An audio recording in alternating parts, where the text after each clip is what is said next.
स्वागत है आपका। आप आ गए इस चैनल पे, मेरी बात सुनो, आप मत जाना कहीं पे भी ना। हाँ भाई, तो शुरू करते हैं आज का वीडियो। आज हम पढ़ने वाले हैं electric field on an equatorial line due to an electric dipole. Electric dipole की इक्वेटोरियल लाइन पर इलेक्ट्रिक फील्ड कितना होता है ये हम फाइंड करेंगे। ठीक है, तो आप लोग है ना, देखो कॉपी निकाल लो, एक पेन निकाल लो, कान में ईयरफोन लगाओ और चुपचाप बैठ जाओ। शुरू करते हैं अब, आ जाओ। देखो इलेक्ट्रिक डाइपोल के बारे में जानते हो सारे लोग? भाई जानना चाहिए आपको, नहीं जानते थे ना। ये सेकंड डेरिवेशन कर रहे हैं हम लोग। ये माइनस क्यू है, ये प्लस क्यू है। अच्छा, ये डाइपोल है, दो चार्जेस हैं, दोनों चार्जेस के बीच की डिस्टेंस बताओ कितनी बताई थी हमने? The distance between both charges is 2a। दो चार्जेस हैं, 2a डिस्टेंस पर रखे हुए हैं। इक्वेटोरियल लाइन कौन सी होती है? ये इसका सेंटर होता है सर, O। बिल्कुल सही कहा आपने। अच्छा, इक्वेटोरियल लाइन तो सर ये वाली होती है। बहुत बढ़िया बेटा। इक्वेटोरियल लाइन कौन सी होती है? ये होती है।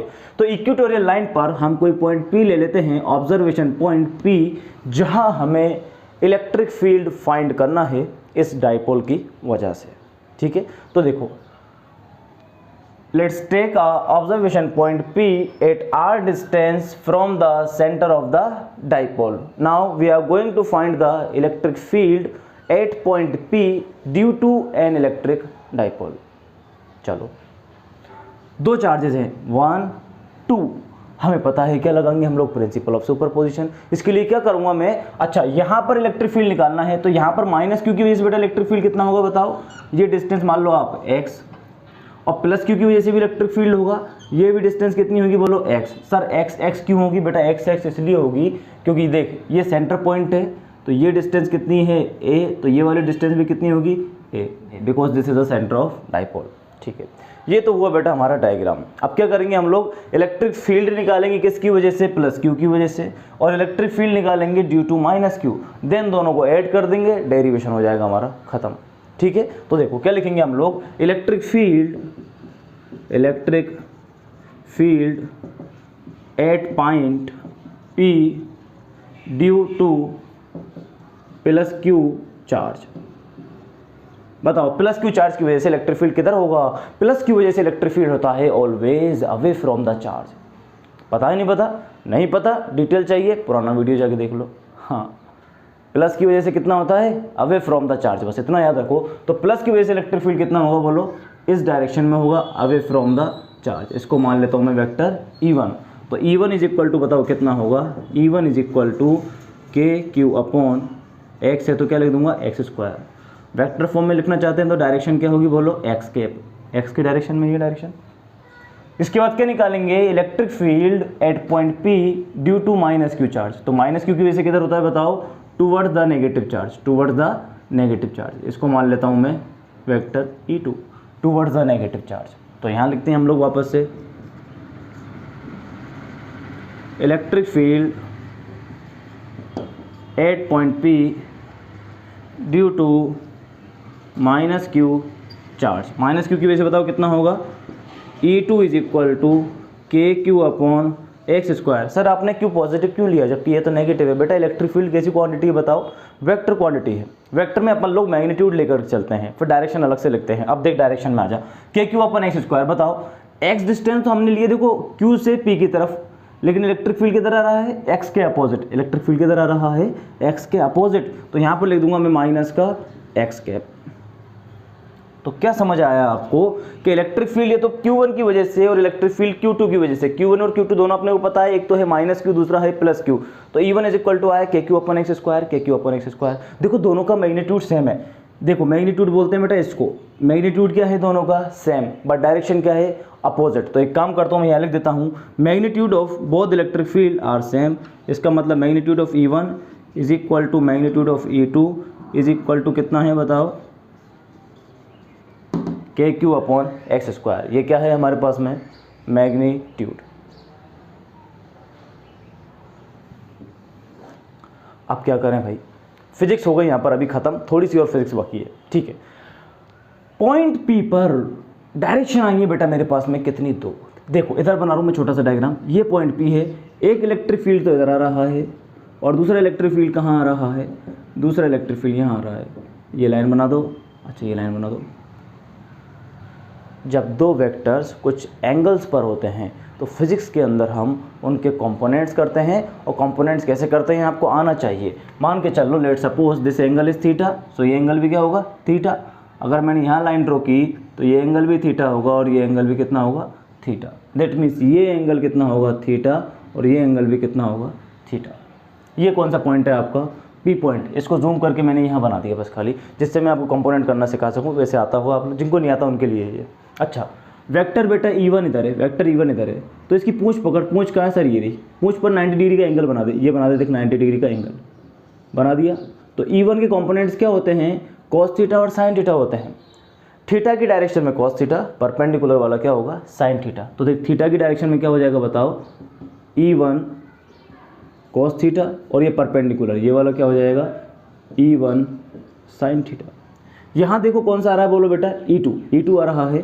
तो E2 देखो थीटा के साथ कौन सा बना रहा है ये रहा थीटा, ये E2 है, थीटा ऊपर है, तो ऊपर कौन सा हो जाएगा बोलो E2 कॉस थीटा, और नीचे क्या हो जाएगा बोलो E2 साइन थीटा। बोलो भाई बात आई समझ में नहीं आई। हम लोगों ने क्या किया कंपोनेंट्स कर दिए। कंपोनेंट्स क्यों करते हैं क्योंकि जब डायरेक्शन अलग अलग होती है, कुछ एंगल पर होते हैं दो वेक्टर्स, तो वहाँ हम लोग कंपोनेंट्स करते हैं। कंपोनेंट्स करने से अपने को डायरेक्शन फाइंड करना इजी हो जाएगा। कैसे, अब हमारे पास बेटा दो ही डायरेक्शन निकल करके आई हैं। देखो E cos theta, E1 cos theta, E2 cos theta तो इधर है, और ऊपर है E1 cos साइन थीटा और E2 साइन थीटा। अब बताओ E1 और E2 दोनों का मैग्नीट्यूड बराबर है या नहीं है। E1 and E2 are equal, E1 और E2 इक्वल हैं, तो E1 साइन थीटा और E2 साइन थीटा इक्वल हैं, लेकिन डायरेक्शन क्या है दोनों की अपोजिट है। इसका मतलब ये दोनों एक दूसरे को क्या कर देंगे कैंसिल कर देंगे। क्या कर देंगे भाई कैंसिल। और E1 cos theta E2 cos theta दोनों एक ही डायरेक्शन में हैं, सेम डायरेक्शन में होने की वजह से ये दोनों क्या हो जाएंगे आपस में ऐड हो जाएंगे। समझ आई बात नहीं आई। तो इसके अंदर क्या लिखेंगे हम लोग, इसको बोलते हैं बेटा हॉरिजॉन्टल कंपोनेंट्स, इसको बोलते हैं वर्टिकल कंपोनेंट्स। तो क्या लिखेंगे vertical components E1 sin theta and E2 sin theta are equal in magnitude, so they will cancel out each other. And horizontal components E1 cos theta and E2 cos theta are in same direction, so net electric field will be in the direction of these components। यानी net electric field की मेरे पास direction आ गई, किधर आई है इधर। इसका मतलब net electric field मेरा इस डायरेक्शन में होगा। बोलो यहाँ तक किसी को कोई दिक्कत हो तो। अभी जो मैंने लाइन बोली है भाई वो लिखनी है, पीछे लो जल्दी से, जल्दी लो जल्दी लो जल्दी लो, आगे नहीं बढ़ेंगे वरना अपन। शाबाश पीछे ले हाँ, उसको नोट करो फिर वापस यहाँ पे आओ, ठीक है। अच्छा कर दिया भाई जे, पता चल गया। तो सर ऐसे तो E1 cos थीटा और E2 cos थीटा, तो टोटल इलेक्ट्रिक फील्ड निकालना है तो इन दोनों की तो ऐड करना पड़ेगा खाली। तो टोटल इलेक्ट्रिक फील्ड क्या लिखते हैं E net, total electric field at point P is equal to E1 cos theta plus E2 cos theta. अरे सर लेकिन E1 E2 दोनों बराबर हैं, E1 और E2 दोनों बराबर हैं, E1 और E2 दोनों बराबर हैं। कहाँ है देखो KQ upon x square, E1 और E2 दोनों बराबर हैं KQ अपॉन एक्स स्क्वायर। इसका मतलब E1 और E2 दोनों बराबर हैं, तो मैं इसको ऐसे लिख सकता हूँ E नेट, इसके लिए लिख लेते हैं पहले E net is equal to E1 cos theta plus E1 cos theta. तो कितना आ जाएगा बोलो 2E1 cos थीटा। अबे E1 E2 के बराबर तो है भाई, देख E1 E2 के बराबर है, तो ये भी E1 cos थीटा होगा, ये भी E1 cos थीटा होगा। तो कितना लिख सकता हूँ 2E1 cos थीटा, चाहो तो 2E2 cos थीटा लिख लो, बात सेम आएगी। क्या लिख दिया मैंने 2E1 cos थीटा। अच्छा सर E1 की वैल्यू बताओ कितनी है, KQ अपॉन एक्स स्क्वायर। तो देखो यहाँ लिख देता हूँ मैं E net is equal to 2KQ upon x square. cos theta, sir cos theta को अपन ऐसे ही रख सकते हैं क्या, ले रख ले cos थीटा। ये डेरिवेशन यहाँ पर ख़त्म हो सकता था, लेकिन x अपन ने माना और अपन ने क्या माना बोलो थीटा। उधर कंपनी ने अपने को दो ही चीज़ें दी थी, क्या क्या दिया बताओ। उसने कहा फॉर्मूला या तो तुम Q की फॉर्म में लाओ, या फिर फॉर्मूले में आप A लेकर आओ, या फिर फॉर्मूले में क्या लेकर के आओ R लेकर आओ। इसके अलावा कुछ लेके आओगे तो हम उसको नहीं मानेंगे। लेकिन अपन ने कैलकुलेशन को ईजी करने के लिए अपन ने अपनी मर्जी से क्या माना कि यहाँ पर थीटा है और यहाँ पर x है। अब जो मर्जी से माना है उसको ख़त्म करना पड़ेगा। तो ख़त्म करने के लिए भाई लगाओ दिमाग, आओ मेरे साथ। देखो क्या क्या माना मैंने, एक तो एक्स माना और एक cos थीटा माना। इनको हटाना पड़ेगा और इनको किस फॉर्म में लाना पड़ेगा, जिस फॉर्म में अपने को वैल्यूज दी हुई हैं। इसका मतलब आप ए में ले आओ, ये कह देगा हाँ भाई चल जाएगा, आर में ले आओ चल जाएगा, कोई दिक्कत नहीं है, ठीक है। अच्छा एक्स स्क्वायर और cos थीटा, देखो भाई एक्स स्क्वायर कहाँ है बेटा, ये रहा एक्स स्क्वायर। अच्छा सर एक्स स्क्वायर तो ये रहा। अच्छा क्या एक्स स्क्वायर को मैं आर और ए की फॉर्म में ला सकता हूँ क्या? ओहो भाई, चौथी पांचवी क्लास की मैथ आ गई, पाइथागोरस थ्योरम आ गई, नहीं आ गई? पाइथागोरस थ्योरम, हाइपोटेनस का स्क्वायर बराबर perpendicular square plus base square. बहुत बढ़िया, देख बेटा पाइथागोरस थ्योरम लगा, देख देख देख, ये देख ले यार, तू पता नहीं कौन सी क्लास में है भाई।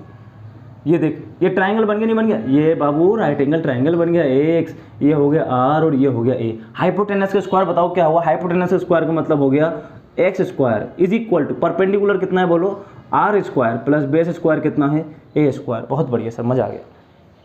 बोल भाई, अरे क्लियर? अच्छा अच्छा ठीक ठीक। कोस थीटा, सर यहाँ पर तो थीटा भी है, थीटा है कि नहीं है? तो कोस थीटा बता क्या होगा इसके अंदर, cos theta base upon hypotenuse. Cos theta क्या होगा, base upon hypotenuse. Sir base कितना है कि भाई बेस तो है बेटा ए और हाइपोटेनस कितना है एक्स, तो क्या लिखते हैं हम लोग, cos theta is equal to a upon x.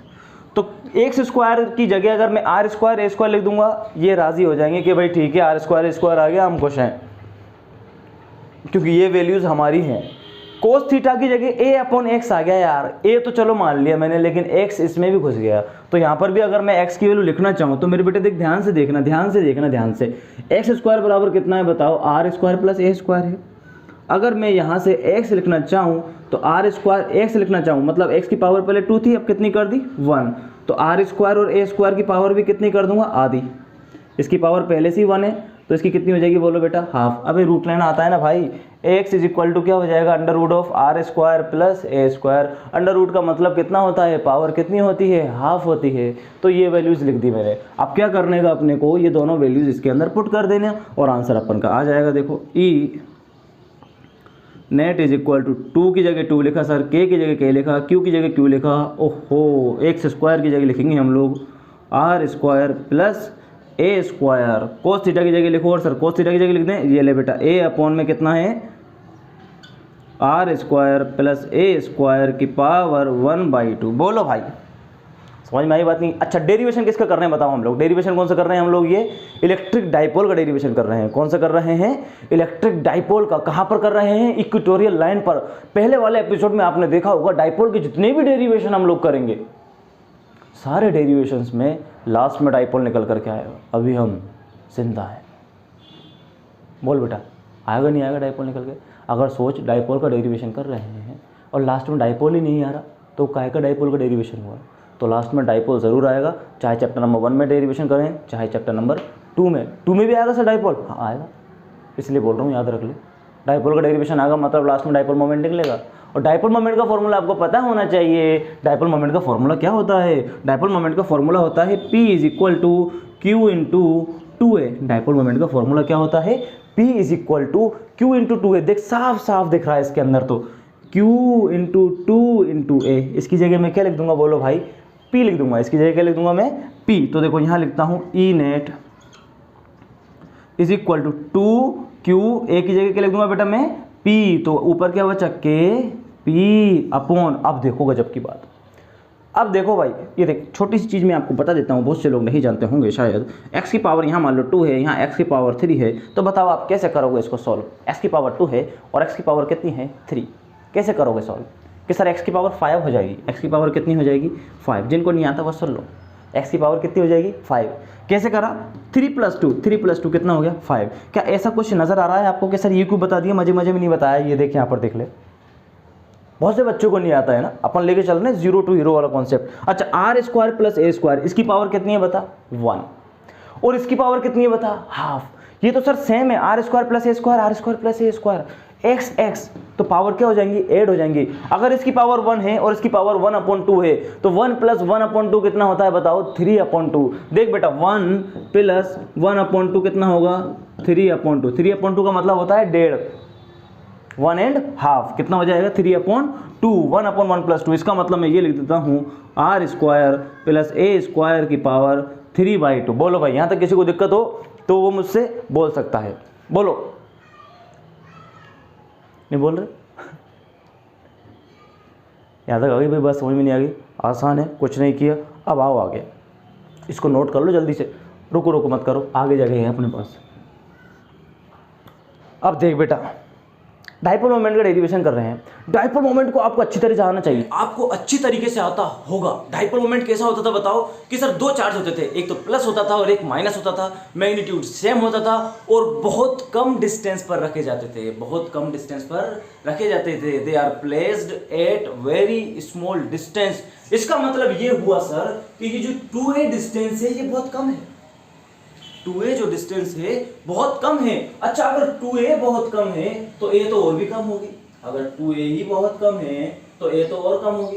If 2a is smaller than a is also smaller. बोलो भाई, a तो बहुत छोटा होगा। यहाँ पर a आया हुआ है बेटा, अगर a का स्क्वायर कर देंगे तो वो और छोटा हो जाएगा। सोच, कोई छोटा नंबर है, सोच सोच सोच, देख कोई छोटा नंबर है, मान के चल ले 0.01, ये छोटा नंबर है, इसका स्क्वायर कर दे तो पता कितना आएगा? 0.0001।